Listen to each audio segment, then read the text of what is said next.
안녕하세요. 서울에 살고 있는 평범한 30대 기혼 여성입니다. 저는 현재 서울의 한 백화점 매장에서 근무하고 있습니다. 연말이라서 쇼핑하러 오는 사람들이 엄청나게 많아요. 그래서 요즘 정말 눈코 뜰 새 없이 바쁘게 일만 하면서 지내고 있답니다. 오늘은 모처럼 휴일이라 집에서 쉬다가 우연히 사연 라디오를 듣게 됐는데요. 정말 세상 별별 사연이 다 있더라고요.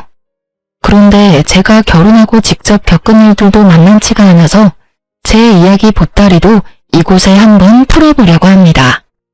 혹시 여러분은 연말과 연초 어떻게 보낼 계획이세요?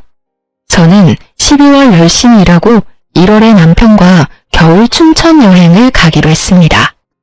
춘천에 시숙과 이혼한 형님이 가게를 하나 오픈했거든요. 사실 오픈한 지는 꽤 됐는데 제가 바빠서 못 갔어요. 처음에는 남편과 제주도로 겨울 여행을 가려고 했었는데 기왕이면 여행 가는 김에 형님도 만나려고 춘천으로 변경했어요. 사실 저는 이혼한 형님과는 언니 동생 하면서 둘도 없는 친자매처럼 지내고 있거든요. 제가 형님 가게에 왜 남편이랑 가냐면요. 지금부터 제 사연 들어보면 충분히 이해 가실 거예요. 저는 그렇다 쳐도 저희 남편까지 이혼한 형수랑 거리낌 없이 얼굴 보고 지내는 데에는 그만한 이유가 있거든요. 그리고 혹시라도 당사자가 내키지 않을 수도 있을 것 같아 미리 사연 보내도 되냐고 언니한테 전화로 허락도 받았습니다. 언니가 오히려 자기 대신 속 시원하게 좀 밝혀달라고 부탁하더군요. 그럼 지금부터 떠오르는 대로 차근차근 여러분께 말씀드리겠습니다. 저는 집안 사정이 그다지 좋은 편이 아니었어서 고등학교 졸업하자마자 백화점에서 일을 했습니다. 지금은 제가 화장품 매장에서 일하지만 결혼 전에는 명품 매장에서 일했어요. 그때 저와 남편은 직원과 고객으로 처음 만났습니다. 그 당시 저는 제가 번 돈으로 엄마에게 생활비를 주고 나머지 남는 돈으로는 열심히 저를 꾸몄습니다. 어려서 스트레스를 어떻게 풀어야 하는지 잘 몰랐거든요. 그냥 휴일에 무작정 쇼핑으로 소비하는 게 일상이었습니다. 제 얼굴에 침 뱉기지만 솔직하게 말씀드리자면 지금과 달리 어릴 때의 저는 경제관념이 아주 엉망이었어요. 그래도 그나마 다행이었던 건 제가 이성관계에 전혀 관심이 없어서 다가오는 남자들은 다 거절했습니다. 사실 막연하게 호기심은 있었는데 일하느라 지쳐서 연애 따위 꿈도 못 꿨었죠. 그러다 남편을 만나 서로 첫눈에 반해서 저는 첫 연애이자 마지막 연애를 시작할 수 있었습니다. 신기하게 아무리 바빠도 연애가 가능하긴 하더라고요. 저는 남편 만나서 사랑을 배웠고 시댁에서는 그 외에 다른 것들도 참 많이 배웠습니다. 그리고 조금 부끄럽지만 미래를 위해 저축하는 법도 남편과 연애하면서 습관을 들였죠. 그렇게 연애를 2년 정도 하고 저희는 결혼 약속을 했습니다. 처음 예비시댁에 인사드리러 가는 날에 잔뜩 긴장해서 몸이 굳었던 기억이 납니다. 예비신부가 엄청 표독스러운 얼굴로 저를 한번 노려보더니 이내 안 좋은 말들을 쏘아붙이더라고요. 엄마, 우리 왔어요. 어머님, 안녕하세요. 처음 뵙겠습니다. 어머나, 누가 어머님이야? 말 조심해요, 아가씨. 이놈아, 넌 하다하다 이제 백화점에서 일하는 여자애 꼬셔서 집에까지 데리고 오냐? 넌 어떻게 생겨먹은 놈이 여자의 얼굴이면 다 되는 거야? 아니 조건 같은 건 따질 생각이 없는 거냐? 결혼이 애들 장난이냔 말이야. 아이고 데리고 온 여자의 수준 봐라. 아주 머리부터 발끝까지 명품으로 치장을 했구만. 겉이 화려하면 못하냐? 아무리 그래도 속은 못 바꾸지. 어머니 그래도 처음 보는데 말이 너무 심하잖아요. 윤진이는 그냥 엄마한테 잘 보이려고 꾸미고 온 거라고요. 말이 심하긴 뭐가 심해? 어른 처음 만나는 날에 저렇게 과하게 나타나는 게 정상이냐? 난 저 아가씨 어디 TV쇼에 출연하러 온 줄 알았다. 화장은 또 얼마나 짙은지. 난 너 몇 년 잠잠하다가 결혼하래 데리고 온 데서 이제야 네가 정신 차렸나 싶어서 잔뜩 기대했어. 근데 어디 저런 인물을 데리고 와? 감히 우리 집안에 가당키나 한 줄 알아? 그리고 어른한테 인사로 가는데 여자애가 뭣도 모르고 저렇게 과하게 꾸몄으면 너라도 말렸어야지. 으이그 속 터져. 아이고 내 팔자야. 죄송합니다 어머님. 제가 너무 잘 보이고 싶은 마음에 과하게 꾸몄나 봐요. 다음에는 꼭 단정 오겠습니다. 어머 아가씨, 나한테 어머님이라 부르지 말라니까요. 내 아들이랑 얼마나 만나다 헤어질진 모르겠지만요. 아가씨랑 나 사이에는 다음은 없네요. 그러니까 험한 꼴 더 당하지 말고 돌아가요. 저는 그때 처음 겪는 상황에 너무 놀라고 무서웠습니다. 아무래도 저는 남편과 학력 차이도 나고 모든 면에서 스스로 부족하다고 생각하고 있었거든요. 자존감이 떨어져 저도 모르게 겉모습을 과하게 꾸몄던 것 같아요.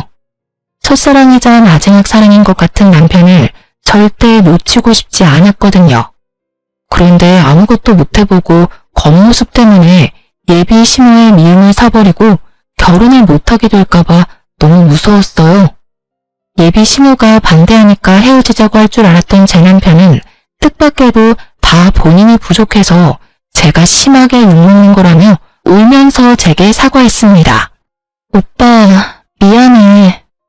아니야, 네가 왜 미안해. 우리 엄마 저러는 거 다 나 때문이야.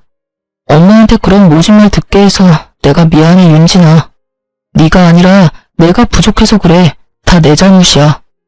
우리 엄마 저렇게 화낸 건 너한테 이유가 있는 게 아니라 과거에 내가 하고 다닌 행동들 때문에 그래. 남편은 저랑 6살 차이가 나는데 저보다 연애의 경험 많은 건 알고 있었어요.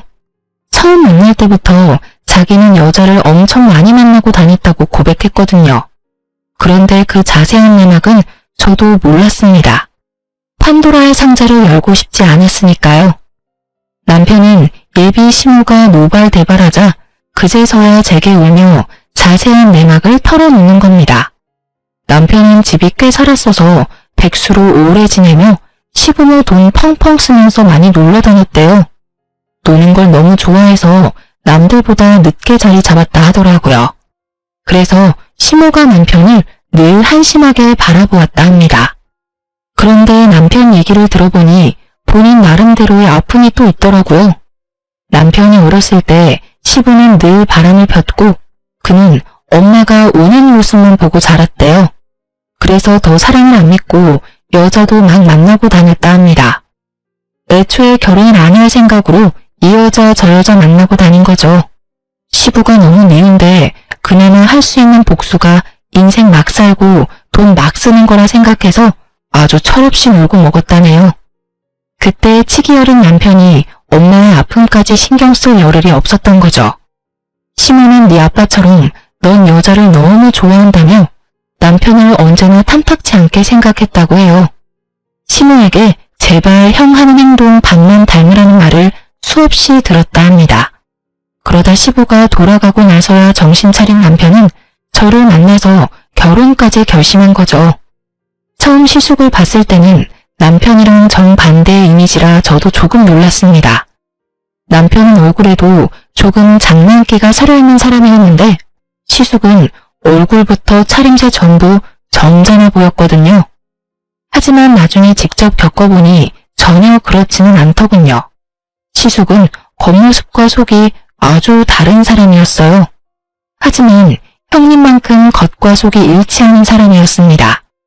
반대하는 결혼 둘이 알아서 해보라고 시모가 내쳤지만 남편과 저는 허락을 받고 싶어서 시모에게 계속 문을 두드렸습니다. 그러던 중에 저는 처음 형님과 마주했어요. 형수님 계셨네요? 형이랑 같이 왔어요? 도련님 오셨어요? 형은 아직 회사에 있고 어머님은 지금 잠시 통화하러 방에 들어가셨어요. 밥 먹으러 놀러 오라고 해서 잠깐 혼자 놀러 왔는데 혹시 도련님 여자친구 윤진 씨라고 했죠? 어머 반가워요.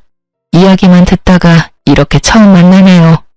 어쩜 너무 화사하고 예뻐요. 도련님이 첫눈에 반할 만한데요? 형수는 또 부끄럽게 그런 얘기를 왜 해요? 안녕하세요. 이렇게 반겨주셔서 감사합니다. 아니 뭐냐? 재혁이 너 또 언제 온 거야? 만나기 싫다는데 넌 왜 자꾸 내 집에 저 아가씨를 데리고 오는 거냐? 엄마, 사람 앞에 두고 진짜 왜 그래요? 끝까지 반대한다 하셔도 저희 결혼할 거예요. 그럼 내 허락 없이 하면 둘이 결혼하면 될걸. 이렇게 찾아와서 고집 부리는 이유가 뭐야? 네 형수 모처럼 나 만나러 집에 왔는데 너랑 네 여자친구가 우리 시간 다 망치는구나. 어머님, 저는 괜찮아요. 도련님도 얼른 장가가야 하잖아요. 저는 도련님 여자친구 처음 봐서 너무 신기하고 좋은데요. 아가, 저놈 편 들어주지 마라. 아이고, 내 정신 좀 봐라. 너 저번에 먹고 싶단 오이소박이 내가 해놨으니까 쟤들 보내고 얼른 누룽지 끓여서 우리끼리 먹자. 첫째 며느리에게 알콩달콩 귓속말하는 예비시무를 보면서 참 부럽기도 하고 저는 미움받는 입장이니 묘한 감정이 들었어요. 그런데 그때 먼저 형님이 제게 손을 내밀어 주더라고요. 어머, 정말요? 그럼 다 같이 먹어요, 어머님. 윤진 씨, 도련님, 아직 밥 안 먹었죠? 아니 얘는 우리끼리 먹자니까 그러네. 에이, 제가 만든 건 아니지만 어머님 오이소박이에 저 엄청 자부심 있잖아요. 저만 그 맛 알기는 아깝죠. 그리고 다 같이 먹으면 더 맛있지 않을까요? 그럼 뭐 둘 다 안 먹었으면 다 같이 한술 뜨던지. 네, 저도 너무 먹어보고 싶어요, 어머님. 감사합니다. 어머님이라고 부르지 말라니까 그러네. 에이, 어머님, 그럼 윤진 씨가 부를 만한 호칭이 없는데요. 어머님한테 언니라고 부를 순 없잖아요. 아이고, 넌 또 뭔 뚱딴지 같은 소리냐? 내가 첫째 너 때문에 웃는다. 어머님, 누룽지는 제가 끓일 테니까 좀 앉아 계세요. 모두에게 밝게 웃어 보이는 형님의 첫인상은 화장기는 없었지만 반짝거리고 선해 보였습니다. 그래서 그날 이후로 꾸미기 좋아했던 저는 형님의 모습을 롤모델 삼아 거칠애를 전부 포기하고 수수하고 아주 검소하게 다녔습니다. 저도 화장빨 말고 저 자체로 빛나는 사람이 되고 싶더라고요. 그렇게 만날 때마다 점점 바뀌어가는 제 겉모습에 예비시무의 문초리도 점점 부드럽게 변해가더라고요. 저는 기어코 노력한 끝에 점수를 딸 수 있었고 결혼 허락까지 받을 수 있었습니다. 막 축복을 받는 결혼까지는 아니었지만 반대하는 결혼이 아니라는 사실만으로 저는 너무 행복했어요. 하지만 제가 변하는 모습을 보며 그렇게까지 결혼을 하고 싶냐며 안타까워하는 친구들도 있고 반응은 각양각색이었어요. 조언을 넘어서 비난하는 친구들도 있었죠. 저는 아랑곳하지 않고 자주 어울려 놀았던 친구들과는 만나지 않고 자연스레 멀어졌습니다. 그때 제 곁에 남은 몇 안 되는 친구들이 지금도 곁에 남아있어요. 지금 생각해보면 제 인생에서도 아주 잘한 일이라 생각합니다. 그런데 저는 결혼하면 다 끝난 줄 알았는데 하고 보니 또 구박받을 일이 많더라고요. 저희 형님은 어디 가서 못 만날 아주 착한 사람이었습니다. 하지만 형님만 예뻐하고 저를 구박하고 차별하는 시모의 행동 때문에 자연스레 저는 형님을 질투하는 감정도 생겼고 속으로 형님을 조금 미워도 했습니다. 지금 돌이켜보니 참 제 마음대로 형님을 롤모델 삼았다가 또 미워하고 저 혼자 참 북치고 장구 많이 쳤네요. 그러다 제 질투심은 또 어떤 계기로 사라졌어요. 저는 결혼하고 시댁에서 맞이하는 첫 명절만큼은 시모에게 형님보다 더 예쁨 받고 싶었어요. 그런데 당연히 몇 년 일찍 시집 온 형님이 일을 잘했죠. 음식 장만하는데 형님은 익숙하게 시모를 돕는데 저는 느리고 서투른 칼질도 모자라 음식을 태우기 시작했어요. 아유, 둘째, 너는 살면서 요리랑 아예 담쌓고 지냈니? 난 며느리 한 명 더 생겨서 이번 명절은 좀 수월하게 지나가나 했다. 그런데 어째 너 실수 수습하느라 우리가 더 힘들구나. 죄송해요, 어머님. 근데 저도 배우면 금방 늘지 않을까요? 그래도 둘보다는 셋이 낫잖아요. 참나 말이나 못하면 지금부터 둘째 너는 시키는 일만 해라. 괜히 혼자 설치다가 사고 치지 말고. 네. 아니면 동서 잠깐 방에 가서 좀 쉬다 올래? 방에서 쉬고 오라는 형님의 말에 속으로 꽤나 당황했습니다. 형님이 저를 그 상황에서 배척하는 건가 싶었거든요. 네? 뭐 첫째 말대로 그렇게 하는 것도 나쁘지 않겠구나. 아가, 항상 나랑 둘이 하다가 한 명 더 끼니까 도리어 정신이 없지? 예, 나머지는 나랑 첫째가 마무리할 테니 넌 방에 들어가 있어라. 차라리 그게 더 도움되겠다. 지금은 뭐 정신 사나워서 온. 아, 그게 아니라요, 어머님. 동서 백화점에서 종일 구두 신고 힘들게 일하니까 오늘만큼은 좀 쉬었으면 해서요. 들어보니까 이번 주 내내 일했는데 오늘 하루 딱 쉬고 내일 또 출근한대요. 어머님이랑 저는 워낙 해왔던 거라 손에 익었는데 아직 동서는 그렇지 않잖아요. 형님, 저는 걸핏하면 혼자 열등감에 사로잡히곤 했는데 저를 진심으로 걱정하는 형님의 눈빛과 말은 엄청 감동이었어요. 그런 거라면 형님, 어머님, 저 이제 실수 안 할게요. 간단한 거라도 도울 수 있게 해주세요. 저만 가서 어떻게 쉬어요? 저 하나도 안 힘들어요. 오히려 혼자 쉬는 게 더 힘들어요.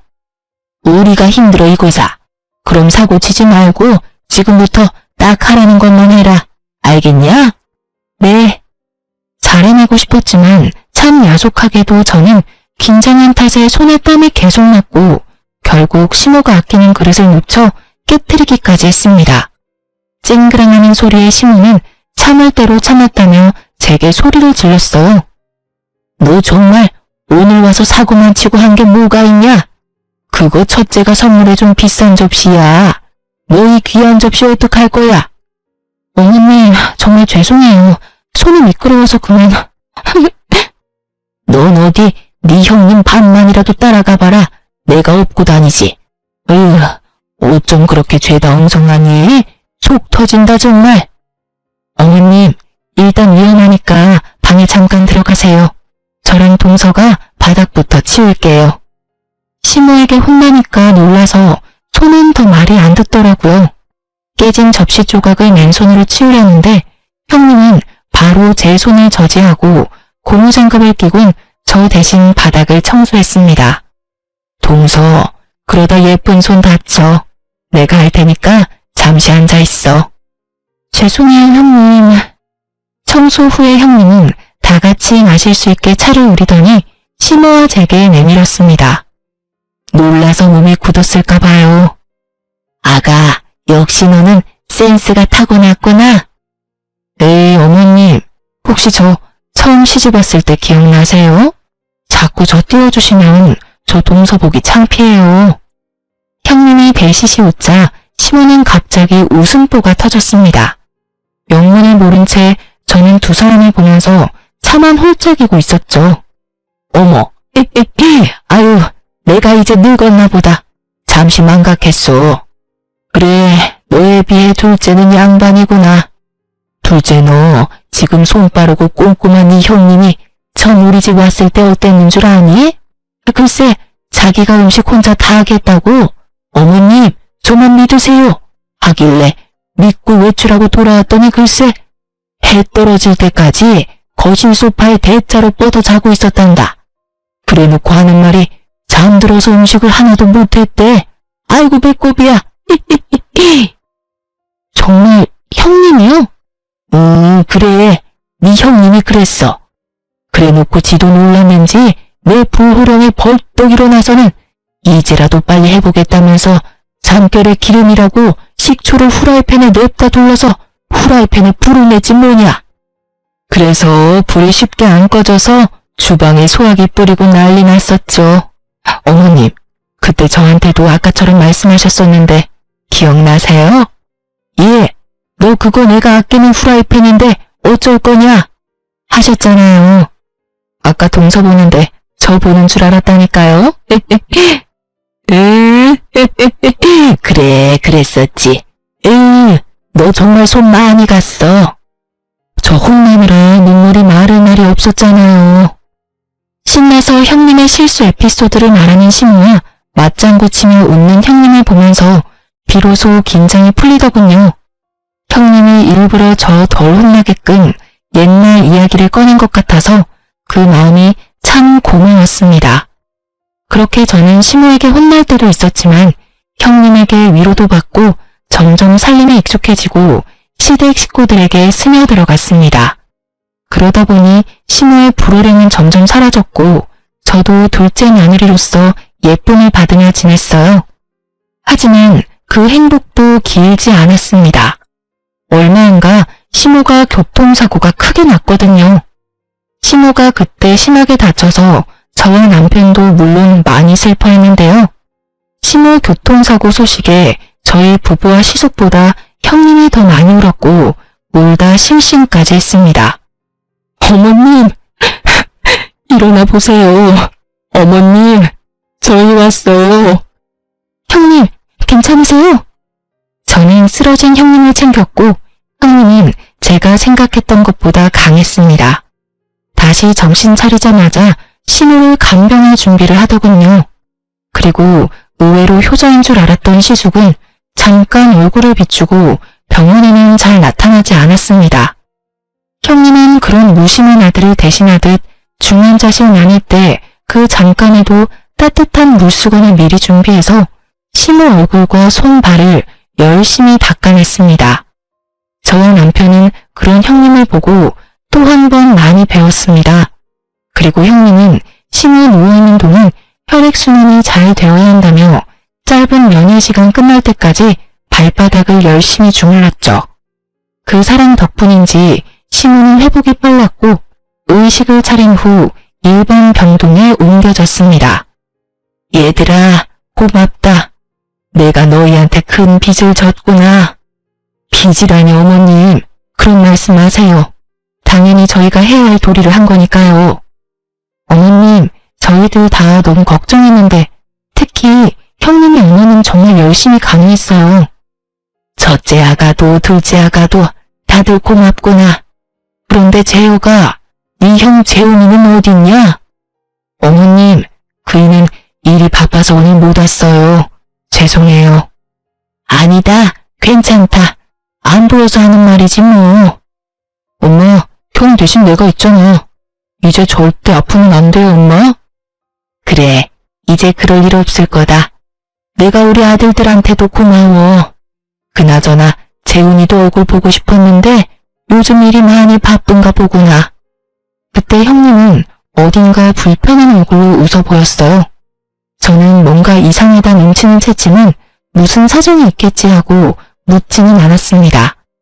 그때부턴 형님과 제가 번갈아 가면서 어머님을 간호했어요. 하지만 저는 백화점에서 일을 하고 있어서 형님이 거의 다 한 거나 마찬가지였죠. 저희 남편도 일이 무척 바빴지만 일주일에 한 번은 꼭 종일 시모 병원에 저와 함께 있었습니다. 그런데 아무래도 남편이 병원에 와도 남자니까 크게 할 수 있는 게 없는 겁니다. 시모는 화장실을 혼자 다닐 수 없어서 한동안 기저귀를 차고 있었는데 그런 시모의 기저귀를 남편이 직접 갈아줄 수 있는 것도 아니었습니다. 남편은 아들로서 무능한 마음이 든다고 괴로워했어요. 그래도 남편은 엄마의 기저귀는 직접 못 갈아도 병원에 가면 자기가 할 수 있는 일을 꼭 찾아서 작은 거라도 보탬이 되려고 노력했습니다. 예를 들면 물 떠오기, 손 발톱 깎아드리기, 다리 주물러드리기 등등 자질구레하지만 꼭 필요한 일들을 찾아서 했죠. 그리고 남편은 잊지 않고 제게 고맙다고 표현도 잘해줬습니다. 여보, 백화점 일하느라 우리 엄마 신경 쓰느라 요즘 당신 정말 고생이 많아. 정말 고마워. 나만 고생인가? 모두가 고생이지. 난 괜찮아. 그리고 형님이 거의 어머님 간병 다 하고 있잖아. 그나저나 형님 요즘 얼굴이 너무 수척해졌던데 걱정이야. 그럼 내일은 잠깐이라도 당신이 형수랑 몸보신할 겸 밖에 나가서 맛있는 거 사 먹고 와. 잠깐은 나 혼자 엄마 옆에 있어도 되지 않을까? 그래, 좋은 생각이네. 그렇게 저는 남편과 어머님을 보러 갔는데 시모는 갑자기 아들 낳아봤자 키워봤자 다 소용없는 거라고 한숨을 깊게 내쉬었습니다. 다 소용없어. 나도 딸을 낳았어야 하는 건데. 엄마, 듣는 아들 섭섭하게 왜 그러셔? 오늘 컨디션 많이 안 좋아요? 이 여사 왜 이러실까? 우리 어머님 욕심 너무 많으시다. 이미 형님이랑 제가 딸이잖아요. 분위기를 풀어보려는 저와 남편의 노력에도 시모는 좀처럼 웃질 않았고 얼굴이 어둡더라고요. 시모 얼굴에 드리워진 그늘과 근심이 얼굴 콧배기도 안 비추는 시숙 때문이란 걸 형님을 통해 뒤늦게 알았습니다. 아까 아침에 어떤 할머니가 어머님한테 며느리는 둘인데 왜 아들은 하나냐고 했거든요. 그 말에 빈정이 많이 상하셨나 봐요. 형이 병원에 잘 안 와요? 그때 한 번 오고 안 오네요. 그 사람이 내 말은 통 듣지를 않아서요. 혹시 서방님이 형한테 병원에 좀 오라고 말해줄 수 있어요? 그럼 한 번은 올 것 같은데. 형수님, 혹시 형이랑 싸웠어요? 그게... 그럼 제가 형한테 직접 말해볼게요. 남편은 어떻게 시숙을 곧장 병원으로 불렀고 시모는 큰아들 오랜만에 보고 얼굴이 밝아졌습니다. 아이고, 우리 큰아들 왔어? 아이씨, 엄마, 아직도 소변줄 하고 있어요? 병실에 지린내가 진동이네. 저건 도대체 언제 떼는 건데? 그런데 시숙은 잠깐 왔는데 오자마자 한다는 말이 너무 충격적이었어요. 인사도 없이 그 말을 남기고 시숙은 인상을 팍 쓰고 병실을 나가버렸어요. 그 모습에 충격받은 듯한 시모의 얼굴 보고 제 남편은 오히려 애써 아무렇지 않은 듯 너스레 떨었어요. 소변통 들고 비우고 온다 말하며 뒤따라 병실을 나갔습니다. 엄마, 나 이거 소변통 비우고 형 찾아올게요. 바람핀 시부가 죽고 유산은 많이 남겼지만 그 돈으로 1인 병실 안 쓴다던 시모였어요. 하지만 저희 남편이 절대 1인실 아니면 2인실 해야 한다고 고집부려서 시모는 2인 병실 쓰고 있었습니다. 만약 시모가 다인실을 쓰고 있었으면 시숙의 망언이 사람들 앞에서 무슨 망신이었을까 아찔했습니다. 게다가 한 명이지만 다른 환자도 있는 곳에서 큰아들한테 무시당한 시모가 꽤나 큰 충격을 받았는지 눈가에 눈물이 맺히는 걸 볼 수 있었어요. 근데 저놈이 지금 나한테 무슨 말을 한 거냐? 어머님, 괜찮으세요? 좀 망할 놈의 자식이. 형님이 시모를 챙기는 사이 저는 혹시 몰라 남편을 따라 나섰습니다. 그때 처음으로 형한테 반기를 든 남편을 보게 됐습니다. 소변통 든 저희 남편이 흥분해서 시숙이랑 싸우고 있었죠. 야, 너 어떻게 말을 해도 그따위로 해? 형한테야? 뭐? 참나. 너 내가 경고하는데 위아래 구분 똑바로 해, 이 자식아. 아, 넌 뭐 위아래가 있어서 아픈 엄마한테 지린내가 어쩌고 막말했냐? 이제 엄마 멀쩡해 보이니까 2인실 못 쓰게 해라. 뭐? 너 지금 뭐라고 했냐? 간호사한테 당장 다인실로 옮겨달라 해. 노인네 저렇게 병원비 쓰는 만큼 나랑 네가 받을 유산 줄어드는 거야. 너 정신 바짝 차려라. 엄청난 말을 하면서도 변함없는 시숙의 얼굴을 보니 꼭 소시오패스가 따로 없었습니다. 결국 남편이 형의 멱살까지 잡아버렸고 저는 놀라서 남편에게 달려갔습니다. 여보! 근데 이 자식이 이거 안 놔? 그런데 저보다 한 발 빨리 형님이 달려갔죠. 저희 남편이랑 금방이라도 치고 받고 싸우려는 시숙을 보고 일침을 가하는 형님이었습니다. 당신이 잘못한 거 맞잖아. 왜 서방님을 때리려고 해? 가족들 앞에서는 적어도 돈 욕심 티 안 낼 수 없어? 창피하다 정말. 형님의 말에 시숙은 싸늘하게 비웃으며 말했습니다.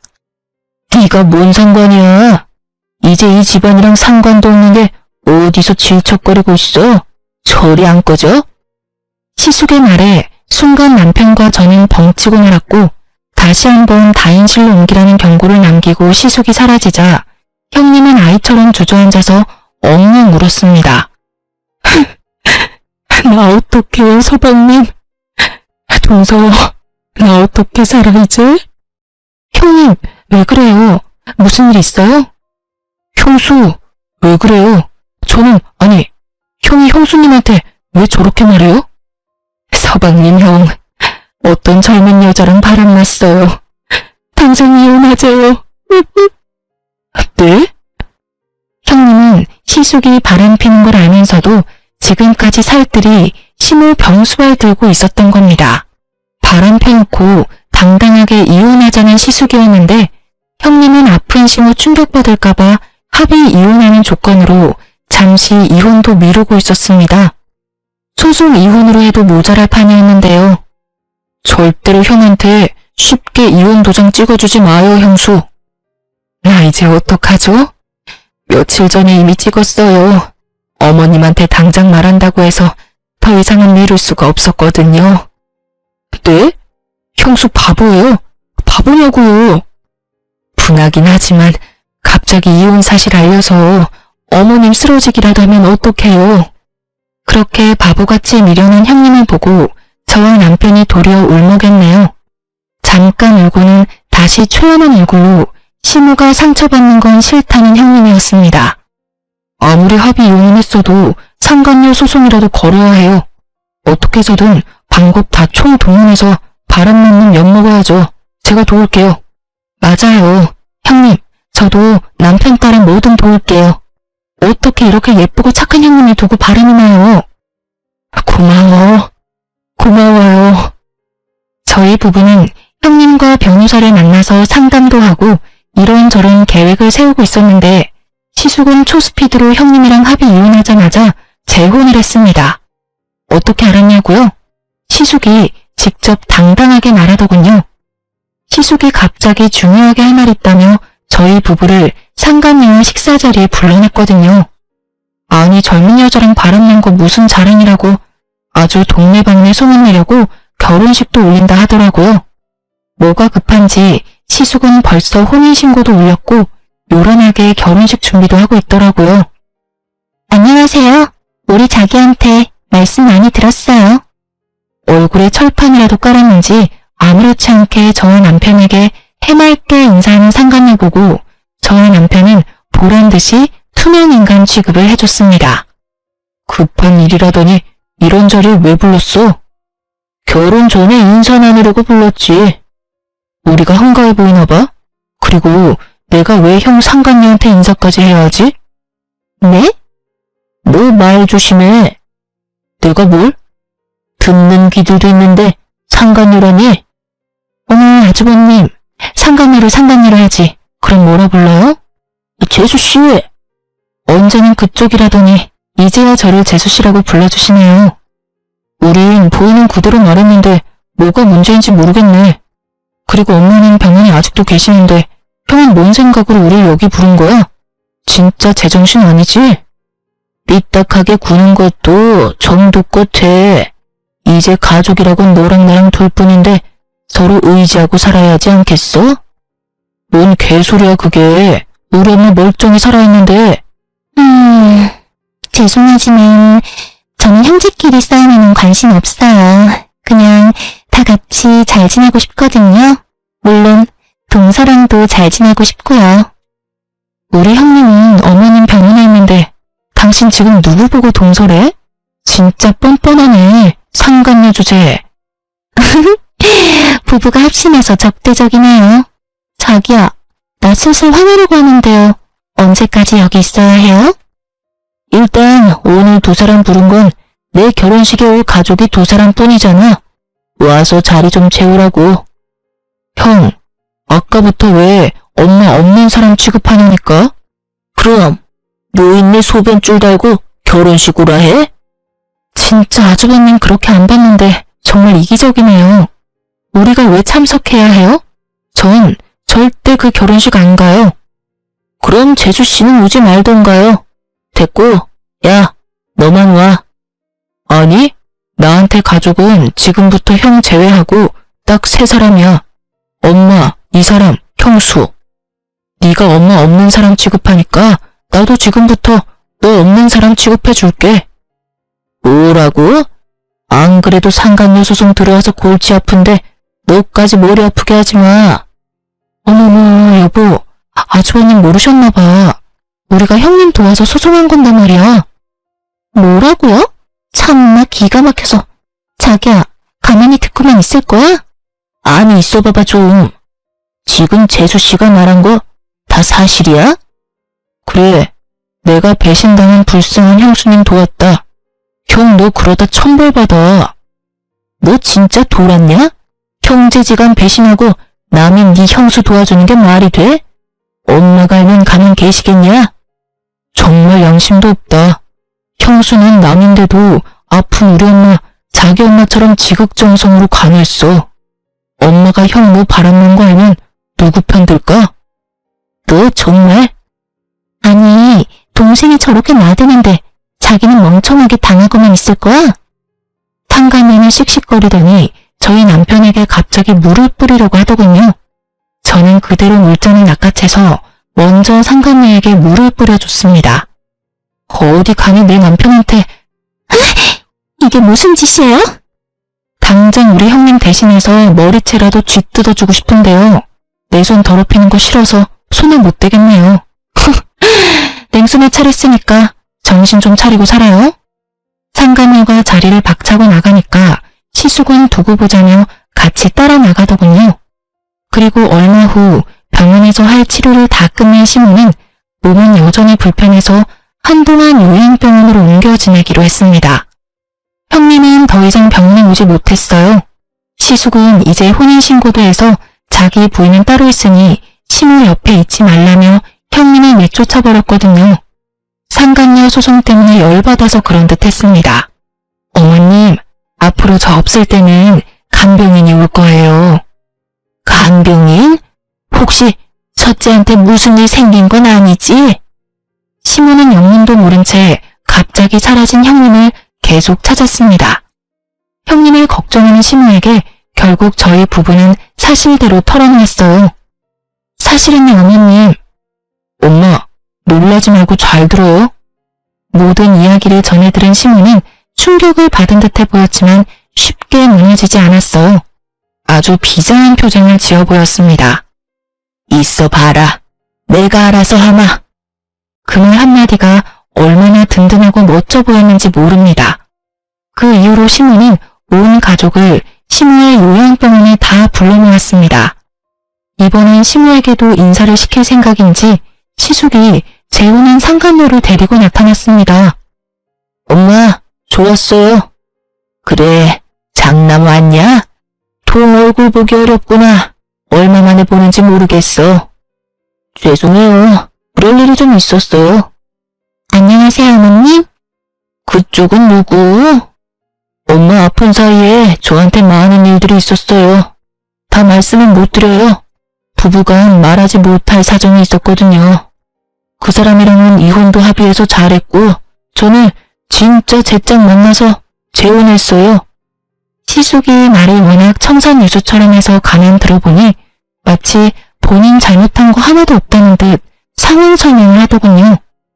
그래서 뭐 이혼했다는 거냐? 예. 재혼도 그 사이 했고? 네. 결혼식은 좀 이따 올릴 건데 혼인신고 먼저 했어요. 그래서? 예? 그동안 코빼기도 안 보이더니 이제서야 새 부인 데리고 나타난 이유가 뭐냐?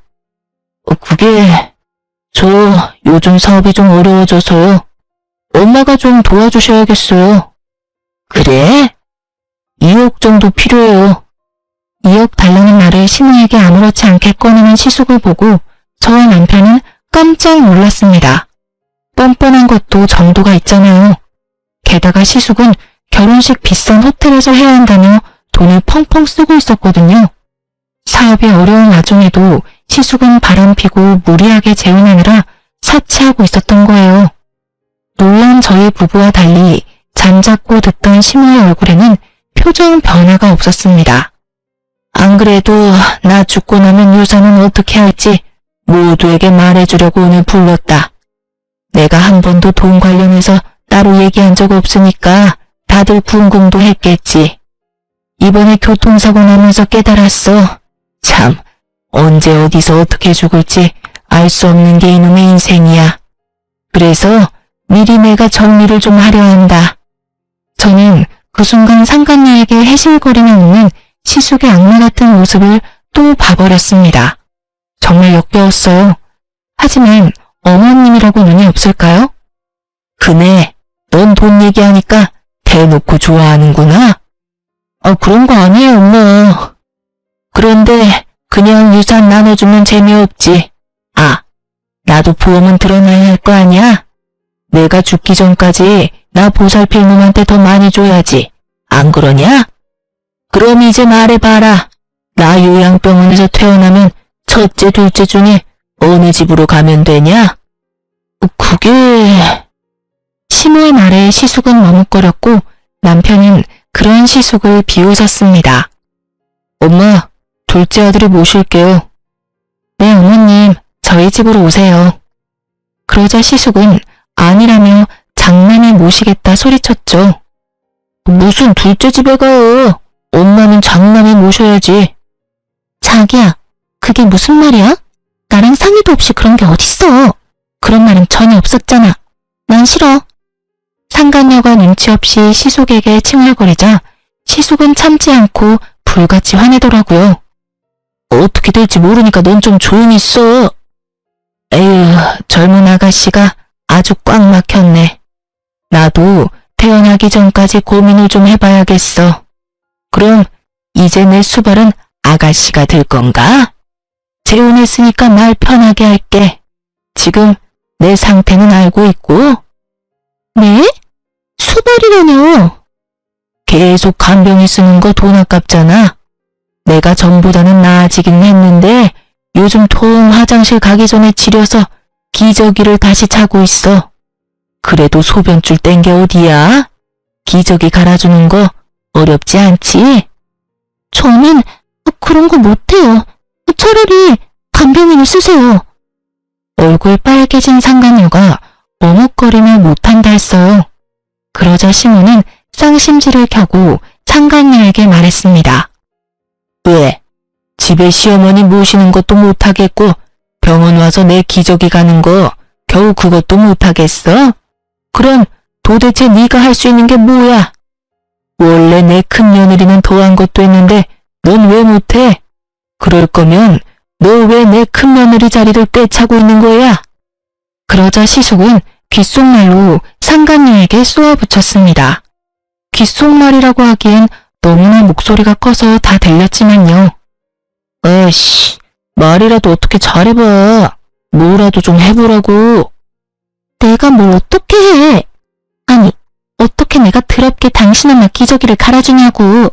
그러려고 내가 이 결혼한 줄 알아? 시숙은 뭐라도 하라고 눈치 주고 상간녀는 못 참겠는지 빽 소리를 지르더군요. 그 모습을 지켜보던 시모는 깔깔깔 웃으면서 병실 침대 옆 쓰레기통에 있던 자기 기저귀를 꺼내 상간녀 얼굴에 던졌습니다. 더러워 진짜. 아줌마 미쳤나봐. 이게 뭐하는 짓이에요? 뭐 만났어요? 바람 피운 건 안 더럽고. 바람 아니거든요. 사랑한 거예요. 엄마, 진정하세요. 이혼하고 만난 거라고. 바람 핀 거 아니에요. 바람? 뭔 말도 안 되는 변명을. 넌 바람까지 펴놓고 조광지쳐 한 푼도 주지 않고 매정하게 내쫓아? 쓰레기 같던 네 애비도 그러지는 않았다. 바람은 밥 먹듯이 폈지만 돈은 나한테 다 남겼어 이놈아. 네 애비보다 더한 악마 같은 놈아. 넌 오늘부로 내 자식 아니야. 그리고 내 며느리는 여전히 딱 2명이야. 지금 내 옆에 있는 둘째 며느리랑 지금 병실 들어오는 첫째 며느리. 그때 형님이 병실 문을 열고 들어오자 얼굴이 썩어가는 상간녀와 시숙이었습니다. 어머님, 저 왔어요. 네가 여기 어디라고 와? 어라? 옆에 그 남자는 누구냐? 그새 남자도 생겼어? 웃기게도 주제에 형님 옆에 있는 남자를 은근히 신경 쓰는 시숙이었죠. 난 어머님이 오라고 해서 왔는데. 어서 와라. 마침 타이밍 잘 맞게 왔어.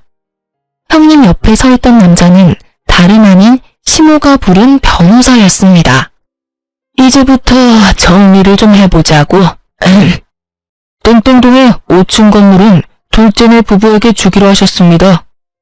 엄마, 나는요? 큰아들은요? 변호사님, 제가 받을 건요?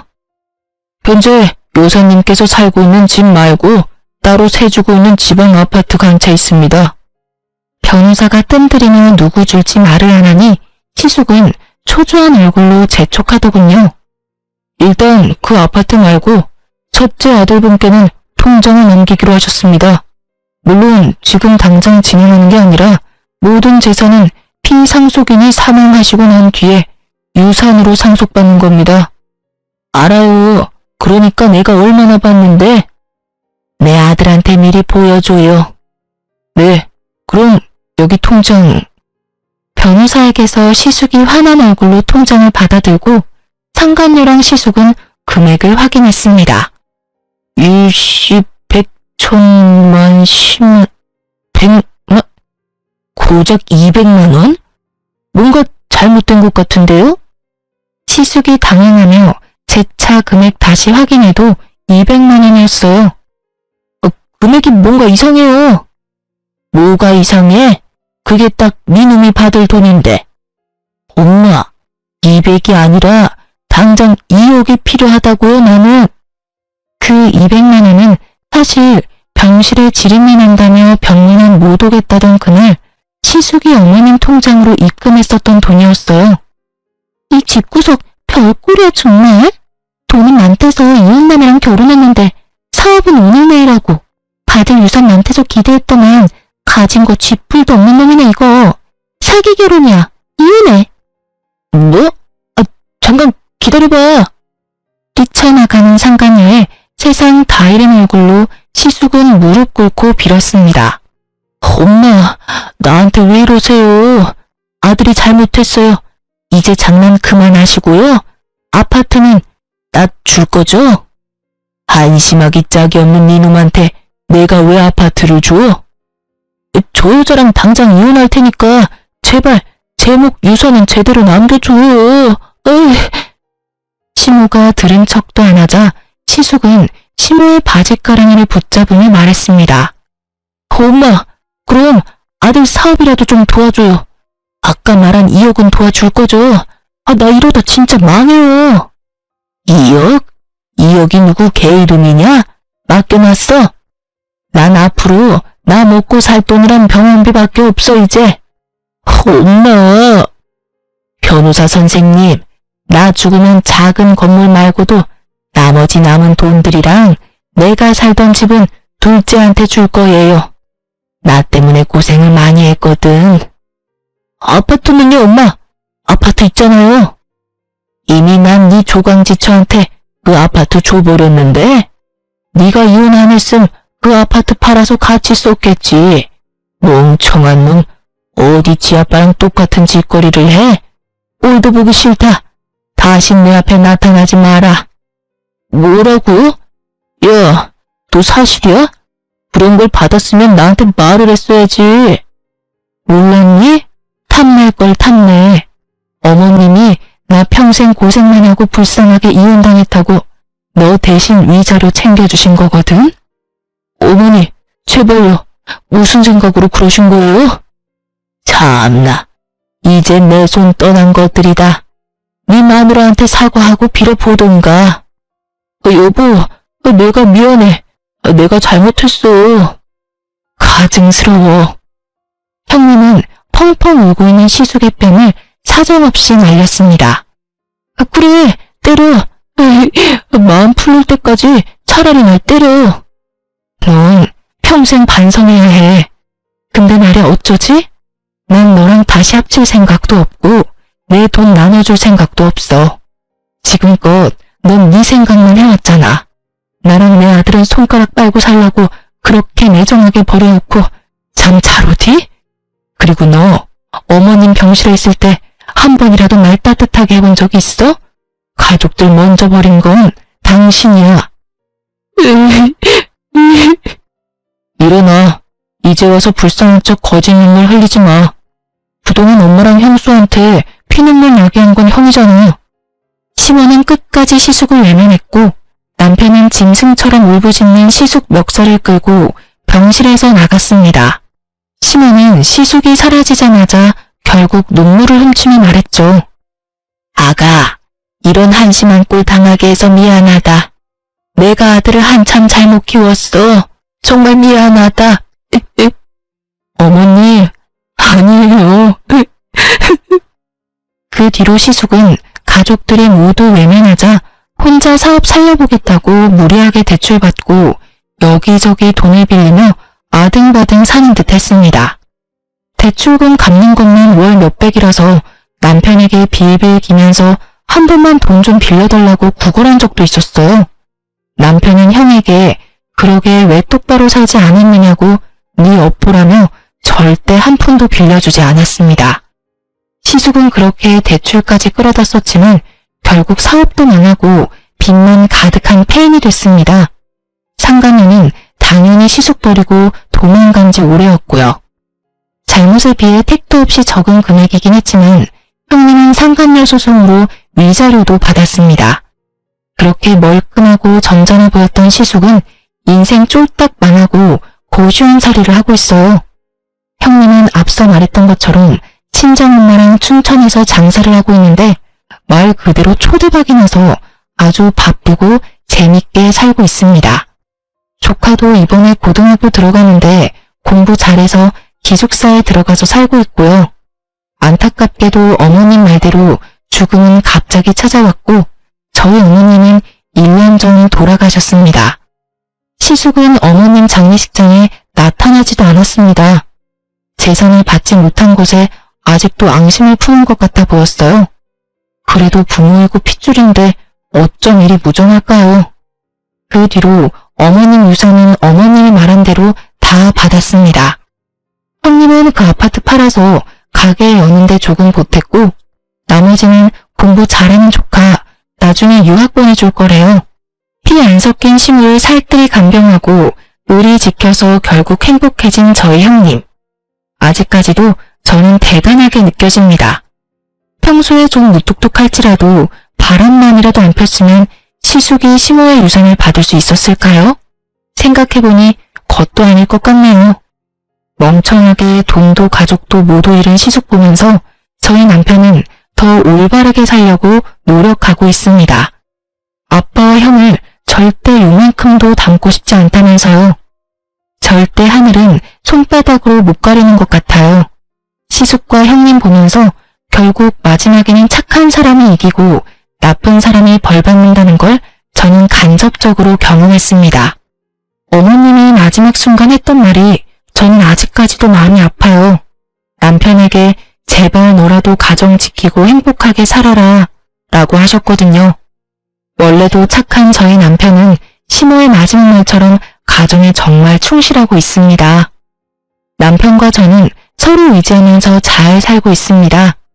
하늘에서 저희 어머님도 상처 없이 잘 지내셨으면 좋겠습니다. 그럼 지금까지 제 긴 사연 들어주셔서 감사합니다.